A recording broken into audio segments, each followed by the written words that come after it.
berdoa bersama.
Ya, silakan kembali ke tempat. Terima kasih.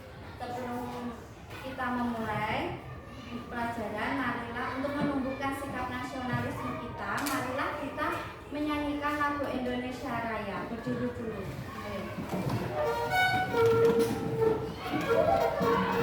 Satu, dua, tiga. Indonesia tanah airku, tanah tumpah darahku. Di sanalah aku berdiri, jadi pandu ibuku.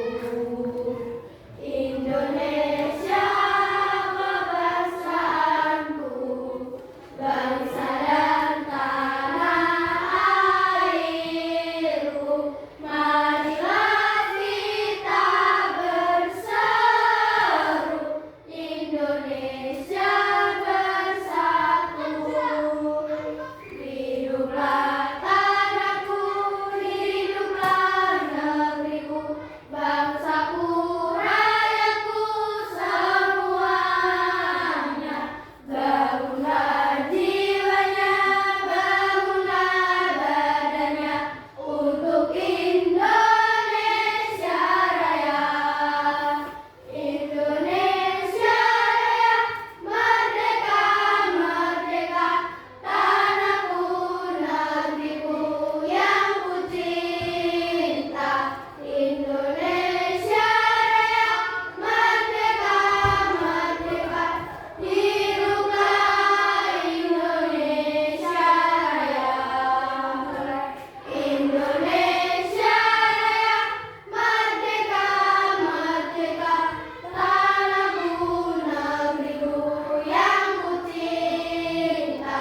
Indonesia Raya, merdeka, merdeka, hiduplah Indonesia Raya.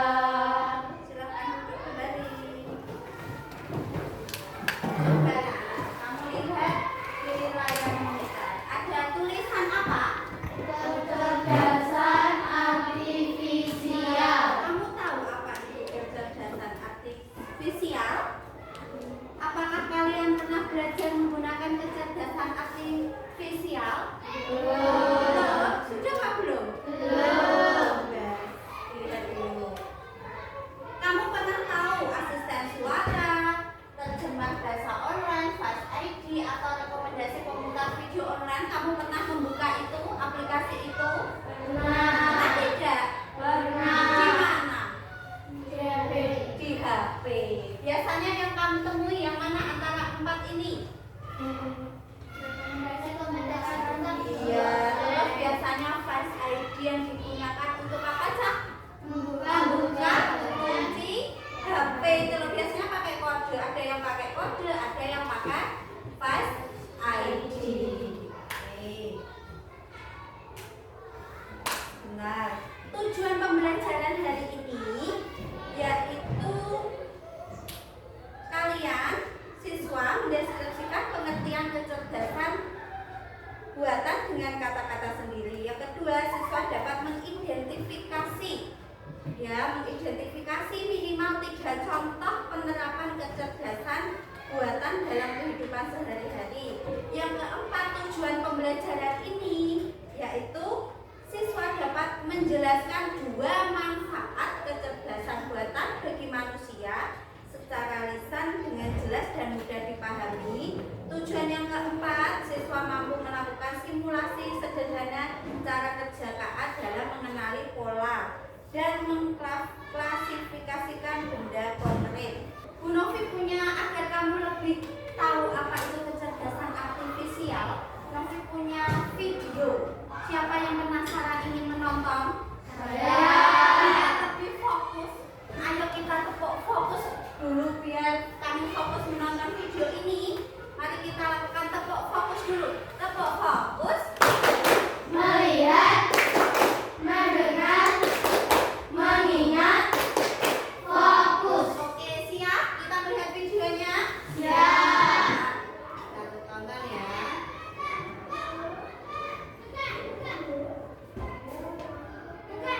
Di tahun 2050, AI menguasai alur dunia. Robot-robot melawan dan menguasai jalanan. Manusia yang selamat diburu habis-habisan. Akankah kita bisa bertahan? Oke, jangan takut dulu. Ini cuma AI yang ada di film-film. Nyatanya, mereka nggak senyeremin itu. Tapi, apa iya? Apakah ada ancaman tersembunyi dari AI?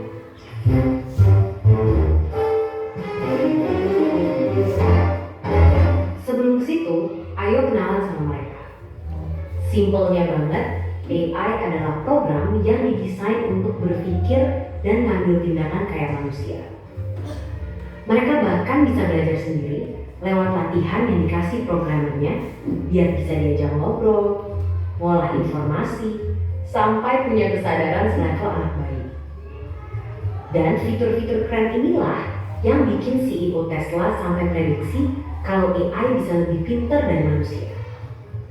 Yang sebenarnya ini juga bisa jadi tanda bahaya, seperti yang pernah dibilang oleh sang perumus Theory of Everything. Tapi, apakah dunia akan segera hancur karena AI? Ternyata enggak juga. Karena bukan memburu manusia, tapi mereka bakalan jadi pesaing kita di pekerjaan. Dan kalau kita ngerasa pekerjaan kasar yang terancam dan yang industri kreatif itu aman, coba pikir lagi deh. Karena sekarang udah ada program yang bisa bikin gambar apapun sesuai instruksi dalam hitungan detik. Dia yang bisa bikin lagu tanpa perlu les musik, atau sampai program yang bukan cuma bisa bikin caption yang instan, tapi juga bisa nulis buku dalam 24 jam. Jadi, apakah para desainer, musisi, sampai penulis juga akan segera digusur oleh AI?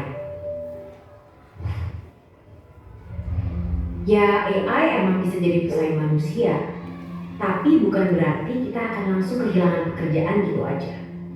Karena ibarat obeng atau kalkulator, AI juga alat yang diciptain untuk membantu kita. Biar pekerjaan kita lebih cepat selesai, nggak makan banyak tenaga, dan menghasilin lebih banyak barang. Dan walaupun AI udah berkembang pesat, mereka juga tentunya belum bisa nyaingin kreativitas kita, apalagi rasa simpati dan empati. Bakat-bakat inilah yang harus dilatih sama generasi muda biar bisa jalan beriringan dengan perkembangan teknologi. Dan topik ini juga lah yang jadi satu bahasan penting yang didiskusiin sama para pemimpin dunia di G20 tahun ini. Salah satunya lewat diskusi pemuda negara-negara G20, yaitu Y20, yang fokus ningkatin skill dan literasi pekerja di bidang digital sampai ke bahasannya orang muda buat mikirin cara beradaptasi dari tantangan derasnya laju perkembangan teknologi. Hasil diskusi yang udah dilakukan berbulan-bulan ini akan diserahkan dalam bentuk rekomendasi yang fokus ke 4 isu prioritas. 2 diantaranya tadi membahas tentang ketenagakerjaan pemuda dan transformasi digital.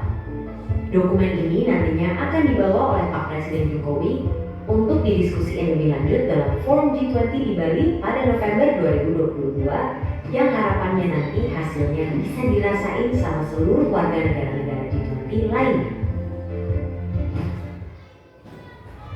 Jadi itulah dia AI dan segala ceritanya, mulai dari tantangan sampai peluangnya. Selain kita perlu melajari dan nyikapin AI dari dua sisi, kita juga harus punya sifat satu ini, ya, curiosity. Sebagai generasi muda, harus terus penasaran sama perkembangan teknologi, biar bisa beradaptasi dan ikut ambil bagian. Karena kalau kita cuek dan terlalu terlena sama kecanggihannya, bukannya nggak mungkin di masa depan nanti kita semua bakal jadi pengangguran. Dan seperti biasa, terima kasih. Yang kamu tonton, coba kamu tulis di kertas. Kesimpulan yang kamu tonton itu tentang apa, anak-anak? Ayo dikasih waktu 5 menit, silakan. Sudah, anak-anak? Sudah? Kamu tadi kan nonton video. Apa kesimpulan video itu? Siapa yang tahu? Apa ya, bisa? Tidak semua pekerjaan bisa diambil dengan robot. Iya, betul. Ada yang lain? Ada yang lain? Mas Dante, Mas Gibran. Jadi di masa yang modern ini, anak-anak semua bisa dilakukan dengan apa? Tadi AI. Tapi tidak semua pekerjaan itu akhirnya lebih baik daripada AI. Karena AI dan manusia lebih sempurna mana, anak-anak? Manusia. Kenapa? Ada yang tahu? Dan kamu lebih paham pada materi ini, ayo kita tebak-tebakan. Ada apa ini? Apa? Saklar lampu. Siapa yang tidak pernah tahu saklar lampu? Semua pernah tahu? Tahu. Ini KA atau bukan? KA atau bukan? Bukan. Coba. Selanjutnya, rekomendasi pemutar video online. KA atau bukan? Ya, KA. Selanjutnya, kalkulator. Tidak. KA apa tidak? Dia bisa memasukkan data baru? Bisa diprogram manusia? Tidak. Berarti bukan? KA. Kipas angin? Tidak. Tidak. Mobil tanpa sopir? Iya. Ya, KA atau bukan? Ya. Kamu diskusikan, sudah kamu. Apa kegunaan kecerdasan artifisial di dalam kehidupan sehari-hari? Kegunaannya apa? Kalau ada apa tadi HP Android yang apa? Mempermudah pekerjaan. Apalagi kegunaan kecerdasan artifisial di dalam kehidupanmu selain mempermudah pekerjaan. Nah, mempercepat pekerjaan. Ya, betul. Selanjutnya, apa itu kecerdasan artifisial? Tahu kamu? Ini jawabannya. Kecerdasan artifisial adalah teknologi yang membuat komputer atau mesin bisa berpikir dan belajar seperti manusia. Kecerdasan artifisial adalah teknologi yang membuat komputer atau mesin bisa berpikir dan belajar seperti manusia. Agar kalian lebih paham lagi tentang apa itu KA, kecerdasan artifisial, saya mau menampilkan ini. Sebentar.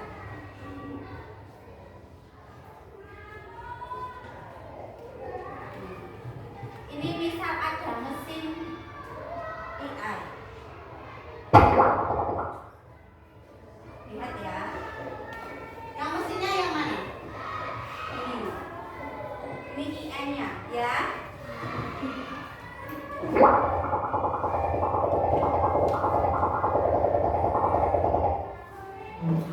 AI tidak tahu apakah suatu objek itu adalah ikan atau sampah, tetapi ia dapat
perhatikan ya, mesin IE-nya ini bekerjanya bagaimana?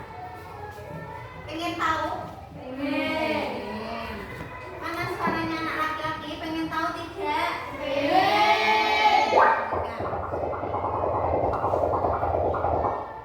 Selanjutnya, ayo kita lihat apakah IE mengetahui bagaimana rupa seekor ikan.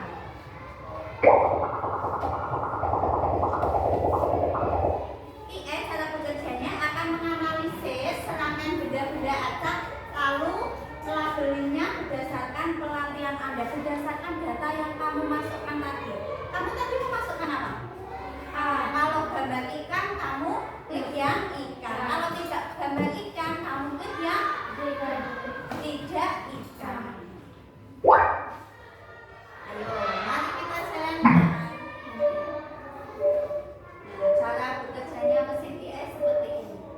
Kalau ikan berarti dicentang, yang bukan di iya.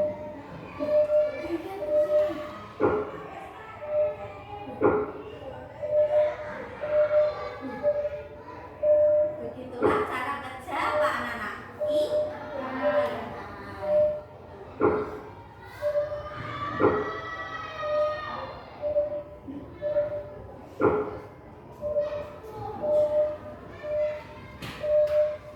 Ini sudah mulai mengacau. Karena apa? Dia belum memasukkan data yang lebih banyak. Dia sudah mulai mengacau, semua dianggap ikan. Berarti IE itu perlu banyak apa Cak? Berlatih, ditambahi terus, biar agar dia bisa mengidentifikasi bendanya. Dia semakin karena datanya dia belum banyak, akhirnya dia kok. Seperti itulah ya cara kerja IE. Manusia dengan IE itu lebih sempurna mana? Manusia. Karena apa? Yang memprogram dia itu kan manusia. Dia punya keterbatasan, ya kan? Ya. Nih, kecerdasan artifisial. Mas Gibran, ayo coba dibaca dari situ saja.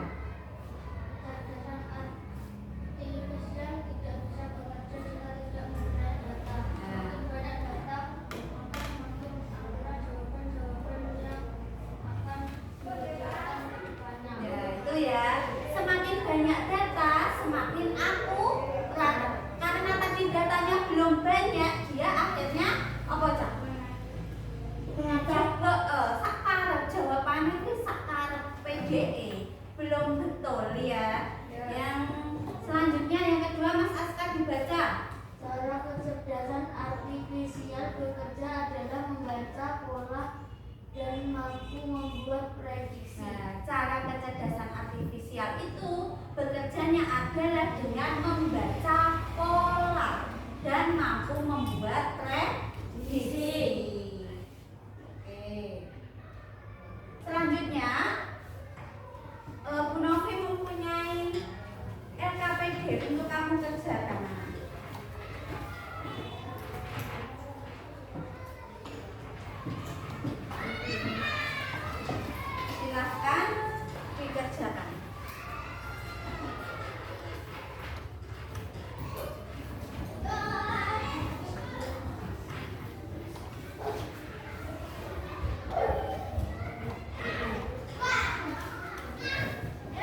pelajari?